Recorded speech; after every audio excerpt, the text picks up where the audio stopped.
மாண்புமிகு தமிழ்நாடு முதலமைச்சர் அவர்கள் இன்று மீன்வளம் மற்றும் மீனவர் நலத்துறையின் சார்பில் சென்னை மாவட்டம் திருவொற்றியூரில் 272 கோடியே 70 லட்சம் ரூபாய் செலவில் அமைக்கப்பட்டுள்ள புதிய சூறை மீன்பிடி துறைமுகத்தை திறந்து வைத்தார். இம்மீன்பிடி துறைமுகம் இந்தியாவிலேயே முதலாக சூறை மீன் பிடிப்பதற்கென பிரத்யேகமாக கட்டப்பட்டதாகும்.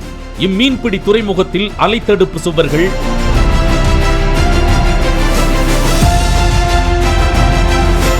படகு அணையும் தளம், மீன் ஏலக்கூடங்கள்,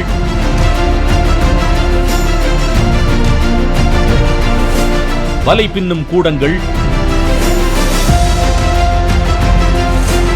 தகவல் தொடர்பு கோபுரம், சாய்வு தளம் மற்றும் இதர உட்கட்டமைப்பு வசதிகள் ஏற்படுத்தப்பட்டுள்ளன. இதன் மூலம் மீனவர்கள் ஆழ்கடலில் தாங்கள் பிடித்து வரும் சூறை மீன்களை தரம் குறையாமல் உடனடியாக ஏற்றுமதியாளர்களுக்கு விற்பனை செய்து கூடுதல் விலையை பெற்றிட இயலும்.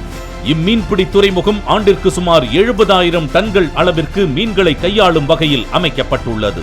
இதன் மூலம் இம்மீன்பிடி துறைமுகத்தினை சுற்றியுள்ள 12 மீனவ கிராமங்களை சார்ந்த சுமார் 6,250 மீனவர்கள் மற்றும் மீன்பிடிப்பு சார்ந்த தொழிலில் உள்ளவர்கள் நேரடியாக பயன்பெறுவர்.